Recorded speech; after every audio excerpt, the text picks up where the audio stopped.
I'm back. Okay, guys. So I'm sorry about that. It's been wild. It's been crazy. I've been sick for the past 10 days like a dog. Like today is the first day that I'm like fully recovered. That I can say I'm recovered. I'm good to go. Anyways, got a new job. Been incredibly busy on top of being sick. Yeah, it's just been insane. So I wanted to actually make a whole huge video. I attended the press conference. I attended the UFC 298 in Anaheim at the Honda Center. I was there. I even brought my wife. I brought my baby. I attended. That was the day that I got sick, and I was started to get sick at least. I attended the press conference. It was gnarly. I wanted to include some clips. I only have a little bit of footage. I might include it for this video. I might do it for the next. But yeah, this is just to catch up on everything that happened. There's been a lot. There's so much to talk about. So yes, Alec Volkanovski. By the way, the press conference was awesome. Just everything that I expected. I was a little bit late. There was so much traffic going down to Orange County from Los Angeles in the afternoon. I underestimated it. So I actually, instead of driving for an hour and 30, just to give you like an idea, I drove for 2 hours. So that's how much traffic got worse on the way, just heading over there. And I was late. I was late for like 10 minutes. I missed the first 10 minutes of the press conference. Maybe a little bit less, but there was security outside. They got to check you, and by the time you get in, all the seats were filled, so I have to go all the way to the top. I wasted some more time there, but anyways, I get to flip off Ian Gary. I chanted Secret Juice for Paul Acosta. Ian Gary flipped me back off, so yeah, it was all good. It's all fun. I really enjoyed it. Now, to the main event, talk about the main event, I was really more like hoping and rooting for Volkanovski. I don't know. I like Volkanovski. I really wanted him to get back on track, at least remain the champ at featherweight. But hey, hats off to, man, Ilia Topuria. He was just way better.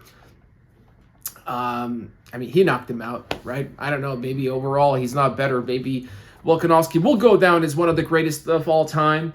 Maybe Ilia Topuria will not. Only time will tell, right, at the end of the day. But at this day and age, Ilia Topuria is better, and that's what it is. He knocked him out. And as far as talks about a rematch, does Volkanovski deserve one? Yeah, sure, just based on reputation and history, but based on this match, no, he doesn't deserve a rematch, and I don't think it's good for him. I think he needs to get a break. I think he should get a rematch down the line. Maybe he's chill for a little bit, not fight for the rest of the year, honestly. I wanted to recover. I wanted him to be okay.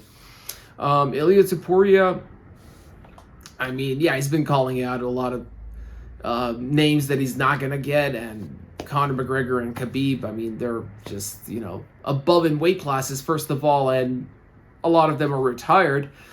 But as far as Ilia Topuria, who I would like to see him fight, maybe, you know what? Maybe this is the chance for Max Holloway to come back. I would love to see Max Holloway fight Ilia Topuria.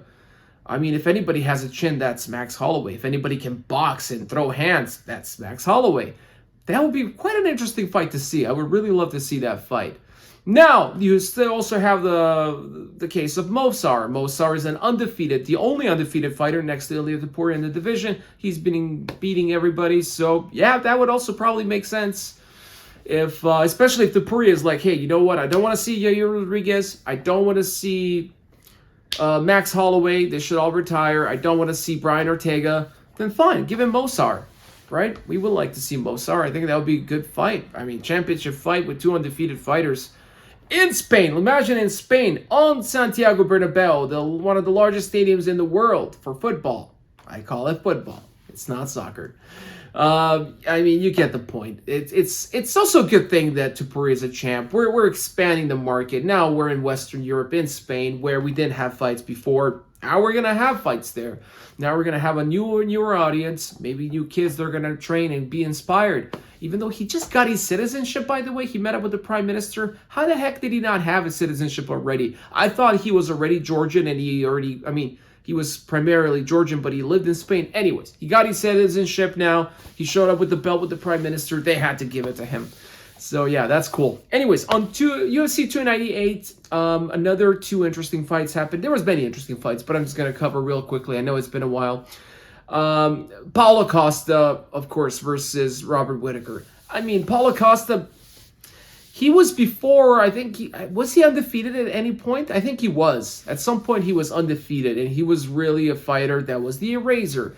But I think he's still obviously the Eraser. He's big, strong, he's powerful, he can knock anybody out.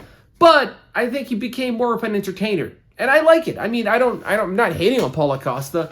This is kind of a weird criticism. It's not even a criticism. I mean, he's kind of like became a fan favorite with all the secret juice shtick and just his personality, charisma, being funny. People like it. He's a kind guy. I saw one of his clips on social media. He was signing an autograph, and he's spending so much time with one fan, engaging with him, going into a conversation. That's so nice of him. I mean, literally became the champ of the people. He's the fan favorite. And yeah, he was super entertaining in that fight. He brought violence. He almost even knocked out Robert Whittaker at the end with that spinning back heel hook, whatever that was. I mean, that kick was awesome. That was picture perfect. And if it was a little bit earlier in that round one, he would have maybe finished off Robert Whittaker. He definitely stung him with that one. But anyhow, Robert Whittaker did what he had to do. He was the better fighter. He was faster. I think speed was a little bit of a factor here. And I did notice Paulo Costa doesn't feint. I think if he feints at least half the time, he would probably be way more successful than what he is today.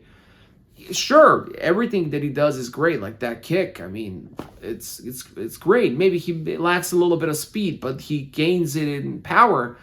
But the fact that he doesn't feint, he just doesn't have people guessing. You know, whenever he goes for a shot, people know he's going to go for a shot. He's going to go for a kick. He's going to go for a punch. So yeah, I mean, that's my 2 cents. Still, I'm happy also that Robert Whittaker is back in the conversation. He's still up there in the very top. He can be the next title contender. Maybe. It's going to be interesting what happens. And I predicted this. The middleweight division is going to be the craziest this year. And I'm still sticking to that. We still have Usman, who I think will continue fighting. We still have Khamzat Chimaev to see what's up next with him.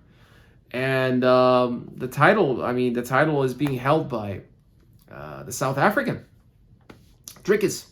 It's going to be fun. It's going to be interesting. So another great fight on that card was Henry Cejudo versus Merab Dashvili. Man, that first round, I was really surprised. I don't know what I wanted to expect from that fight. I think I expected Merab to win, honestly. But then again, you can't really count out the Olympic champion, Triple C. I mean, come on, Henry Cejudo, 2-time UFC champion. First round was tremendous for him. He was great. He won the first round. But then Merab kicked it into the next gear and just did what he did, and it was just incredible. It was just a masterpiece of martial arts overall. Even that first round, I mean, how they rolled, it's just, you can tell how there's levels to this game. Literally, watching that fight, there's levels to that game. They're 2 small guys that rely on skill. Like, their skill level is so high. And then, of course, all hats off, especially to Merab. Merab can beat Sean O'Malley. Let's put it that way, right? I think that maybe Merab is better than Aljamain Sterling. Who knows? I mean, we're never going to see them fight. But I think Merab has what it takes to beat Sean O'Malley. Even though Sean is great. I think Sean can literally knock out even Merab. Even Merab. He can knock out anybody. He has that knockout power. He has that footwork. He has the takedown defense. And his jiu-jitsu is crazy. But the pace that Merab fights at is just... it's a work of art. And a similar fighter that he actually struggled with, of course, was Peter Yan, right? Sean O'Malley barely won that fight. And I think Merab had an easier time with Peter, and he's kind of a similar style. He's just a better version of Peter Yan. So, you know, that's going to be an incredible fight. I think it has to happen. Sean O'Malley, right after he finishes off Cheeto, and if he finishes off Cheeto, I mean, you can also never count out Cheeto, right? Cheeto Vera. But, yeah, that was a good fight. And I'm also happy that Henry did not retire. We were all expecting it. He says, I'm going to retire, but he's going to continue fighting. And you know what? Maybe Henry's never going to be a champ again, but it's always good to see him fight. His fight IQ, maybe, you know, he missed his peak years. I agree with some of the people. His conditioning's not there, but he still gave a really good fight, even in round one versus Merab. Merab is, I think, underrated, honestly. And he's a performer. He's becoming an entertainer. He's funny. He's great. Really, I like Marub. I like Marub. Sometimes he's corny, but yeah, overall. Anyways, that's my 2 cents. I'm gonna bring some more videos, I promise. And yeah, this Saturday we got another fight night coming up. I was so busy I didn't even get to see what all the fights are coming up. But I'll do my research and I'll get back to you guys. But anyways, big shout out to Legend. Thank you so much for watching and sticking with me, brother. And that was really sweet of you for that message. Anyways, thanks for watching. Give me a like and don't forget to subscribe to Octacage MMA. I'll see you in the next one.